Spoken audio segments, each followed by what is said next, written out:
ശ്രീ വസന്ത്, നിങ്ങൾക്കെല്ലാം വലിയ രാഷ്ട്രീയ താല്പര്യം ശബരിമല കേസിലുണ്ട്. ഒരുപക്ഷെ വരുന്ന നിയമസഭാ തെരഞ്ഞെടുപ്പിലും ഇത് തന്നെയാണ് നിങ്ങളുടെ മെയിൻ അജണ്ട അല്ലെങ്കിൽ മെയിൻ പ്രൊപ്പഗണ്ട എന്ന കാര്യം പറയുന്നത് കൊടിക്കുന്നിൽ സുരേഷുമാണ്. നല്ല കാര്യം, നിങ്ങൾ അതിൽ രാഷ്ട്രീയമായി മുതലെടുക്കൂ, രാഷ്ട്രീയമായി ഉപയോഗിക്കൂ, എല്ലാ രാഷ്ട്രീയപരവും ചെയ്യുന്നതാണ്. പക്ഷേ അങ്ങനെ രാഷ്ട്രീയമായി ഉപയോഗിക്കുന്നതിനൊപ്പം തന്നെ ഈ കേസ് അന്വേഷണം ഇഴഞ്ഞിഴഞ്ഞതാ മറ്റന്നാൾ മിക്കവാറും പോറ്റുകൂടി പുറത്തിറങ്ങുകയാണെങ്കിൽ ഈ കേസിൻ്റെ അവസ്ഥ എന്താണ് എന്ന് ആശങ്കപ്പെടുന്നവരുണ്ട്. രാഷ്ട്രീയക്കാർക്ക് നിങ്ങളടക്കം പ്രതിപക്ഷത്തിന് എന്തുകൊണ്ടാണ് വസന്ത് ഒരു സീരിയസ് ആയ ആശങ്ക ഇല്ലാതെ പോകുന്നത്? അല്ല, ഞങ്ങളാണല്ലോ SITയുടെ മേൽ ബാഹ്യ സമ്മർദ്ദമുണ്ടെന്നും അത് മുഖ്യമന്ത്രിയുടെ ഓഫീസിൽ നിന്നാണ് എന്നും ഏറ്റവും ആദ്യം പറഞ്ഞത് ഞങ്ങളാണല്ലോ. SIT ശബരിമലയിൽ ചെല്ലുമ്പോൾ, ശബരിമലയുമായി ബന്ധപ്പെട്ട് ഹൈക്കോടതിയുടെ രണ്ട് ബെഞ്ചുകളുടെ മുമ്പിൽ ചെല്ലുമ്പോൾ ബിഗ് ഗൺസിലേക്ക് നിങ്ങൾ പോകുന്നില്ല എന്ന് പറയുന്നതിന് മുമ്പ്, അതിന്റെ തലേ ദിവസം തന്നെ ബഹുമാനപ്പെട്ട കേരളത്തിന്റെ പ്രതിപക്ഷ നേതാവ് നിങ്ങളുടെ അന്വേഷണം എന്താണ് വഴിതെറ്റിപ്പോകുന്നത് എന്ന് കൃത്യമായി ചോദിച്ചിട്ടുണ്ട്. കോൺഗ്രസ് ആ ടേക്ക് എടുത്തിട്ട് ദിവസങ്ങളായി, ഒരുപക്ഷെ ആഴ്ചകളോളമായി മുഖ്യമന്ത്രിയുടെ ഓഫീസിൽ നിന്ന് P. ശശിയുടെ നേതൃത്വത്തിൽ SITയെ നിയന്ത്രിക്കുന്നുണ്ടോ എന്ന ആശങ്ക ഏറ്റവും ആദ്യം കേരളത്തോട് പങ്കുവയ്ക്കുന്നത് ഞങ്ങളാണ്. എന്തുകൊണ്ടാണ് കുറ്റപത്രം വൈകുന്നത് മാത്രമല്ല, ഒരു മോഷണ കേസ്, പ്രഥമ ദൃഷ്ട്യാ ഒന്നാമത്തെ ഈ കേസിലെ ചാർജ് മോഷണമാണ്. ആ മോഷണ കേസിൽ തൊണ്ടി മുതൽ കണ്ടെത്താതെ ശബരിമലയിൽ നിന്ന് എത്രത്തോളം സ്വർണം നഷ്ടമായെന്നോ, പൂർണ്ണാർത്ഥത്തിൽ ആ സ്വർണ്ണ വിഗ്രഹം പൂർണ്ണമായും നഷ്ടപ്പെട്ടോ എന്ന് പോലും പറയാൻ SITക്ക് ഇതുവരെ സാധിച്ചിട്ടില്ല.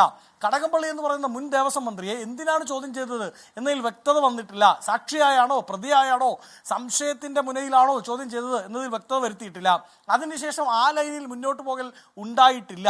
3 CPM നേതാക്കളെ അറസ്റ്റ് ചെയ്തു എന്ന് പറയുമ്പോഴും അതിനപ്പുറത്തേക്ക് അന്വേഷണം മുമ്പോട്ട് പോകാൻ പറ്റാത്ത രീതിയിൽ ഒരു സഡൻ ബ്രേക്ക് SIT അന്വേഷണത്തിൽ ഉണ്ടായിട്ടുണ്ട് എന്നത് ഞങ്ങളുടെ ടേക്കാണ് ഹാഷ്മി.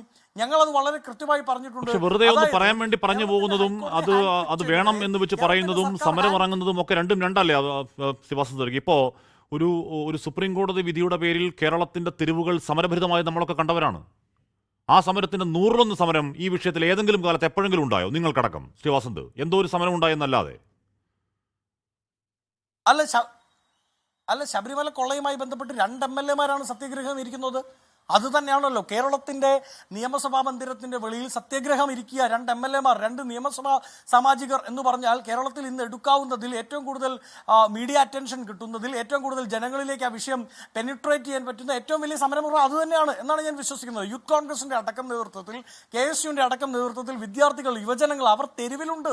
ഈ സമരവുമായി ബന്ധപ്പെട്ട് പോലീസിന്റെ ലാത്തിക്ക് തലയ്ക്കടി കിട്ടുന്ന സഹപ്രവർത്തകരുണ്ട്. എനിക്ക് അതിൻ്റെ പേരിൽ ദിവസങ്ങളും ആഴ്ചകളുമായി ഹോസ്പിറ്റലിൽ ചെലവിടേണ്ടി വരുന്ന യൂത്ത് കോൺഗ്രസിന്റെ സഹപ്രവർത്തകനുള്ള ഒരു യൂത്ത് കോൺഗ്രസ് നേതാവാണ് ഞാൻ. അപ്പോൾ അങ്ങനെ എത്രയോ ഞങ്ങൾ തെരുവിൽ വളരെ കൃത്യമായി സമരവുമായി ബന്ധപ്പെട്ട് തെരുവിലുണ്ട്. കഴിഞ്ഞ ദിവസം എത്രയോ സെക്രട്ടേറിയറ്റ് മാർച്ചുകൾ യൂത്ത് കോൺഗ്രസിന്റെ നേതൃത്വത്തിൽ, KPCCയുടെ നേതൃത്വത്തിൽ ഒക്കെ സെക്രട്ടേറിയറ്റ് മാർച്ചുകളുമായി ഞങ്ങൾ തെരുവിലുണ്ട്. മാത്രമല്ല, ഞങ്ങൾ വളരെ കൃത്യമായി ഈ വിഷയത്തിൽ പറയുന്നത്, അത് തുടക്കം തൊട്ടേ ഞങ്ങൾ പറയുന്നുണ്ട്, കേരളത്തിന്റെ ഹൈക്കോടതി ഹാൻഡ് പിക്ക് ചെയ്തവരെ കേരളത്തിന്റെ സർക്കാർ ഹാൻഡ് കഫ് ചെയ്തിരിക്കുകയാണ്. കേരളത്തിന്റെ ഹൈക്കോടതി ഇതായി SIT സംഘത്തെ ഹാൻഡ് പിക്ക് ചെയ്തു. എന്നിട്ട് ഞങ്ങൾ ബഹുമാനപ്പെട്ട കേരളത്തിന്റെ ഹൈക്കോടതി പറഞ്ഞു, ഇതാ ഞങ്ങളാണ് നിങ്ങളോട് പറയുന്നത്, നിങ്ങൾ അന്വേഷിക്കൂ, നിങ്ങൾ ഏത് തരത്തിലും അന്വേഷിക്കൂ, അടച്ചിട്ട മുറിയിൽ നിങ്ങളുടെ വാദം കേൾക്കാം, നിങ്ങളുടെ അന്വേഷണ റിപ്പോർട്ട് വായിക്കാം, മറ്റാരോടും നിങ്ങൾ റിപ്പോർട്ട് ചെയ്യേണ്ട. കേരളത്തിന്റെ ചരിത്രത്തിൽ ഒരിക്കലും ഒരു SITക്ക് പ്രസിഡന്റ് ഓഫീസർ അത് ഹൈക്കോടതിയായി മാറിയിട്ടില്ല. ഇമ്മീഡിയറ്റ് റിപ്പോർട്ടിംഗ് അത് ഹൈക്കോടതിയായി മാറിയിട്ടില്ല. അത്രമാത്രം സൗകര്യം ഈ SITക്ക് കിട്ടി. കേരളത്തിൽ ഏതെങ്കിലും ഒരു SITയുമായി ബന്ധപ്പെട്ട് അവർ റിപ്പോർട്ട് ചെയ്യേണ്ടത് ഇമ്മീഡിയറ്റ് റിപ്പോർട്ടിംഗ്, ഇമ്മീഡിയറ്റ് ഓഫീസർ എന്ന് പറയുന്നത് ഇതാ ദേവസ്വം ബെഞ്ച് തന്നെയാണ് എന്ന് പറയുന്ന സൗകര്യം ഏതെങ്കിലും SIT അന്വേഷണ സംഘത്തിന് കിട്ടിയിട്ടുണ്ടോ? കേരളത്തിൽ കിട്ടിയിട്ടില്ല. പക്ഷേ ഈ അന്വേഷണ സംഘത്തിന് കിട്ടി. ആരെയാണ് അവർക്ക് പേടിക്കേണ്ടത്? പിന്നെ എങ്ങനെയാണ് സർക്കാർ ഹാൻഡ് കഫ് ചെയ്തെന്ന് പറയുന്നത്? അല്ല വസന്ത്, രണ്ടും കൂടി പറയരുത്. എന്ന് പറഞ്ഞാൽ ഹൈക്കോടതി അവർക്ക് ആൻസറബിൾ ഹൈക്കോടതി മാത്രമാണ്. അങ്ങനെ ആൻസറബിൾ ഹൈക്കോടതി മാത്രമായി നിൽക്കുമ്പോൾ ഹാൻഡ് പിക്ക് ചെയ്ത ഉദ്യോഗസ്ഥരെ ഹാൻഡ് കഫ് ചെയ്തു എന്ന ആരോപണം രാഷ്ട്രീയ ആരോപണം മാത്രമായി പോകില്ലേ?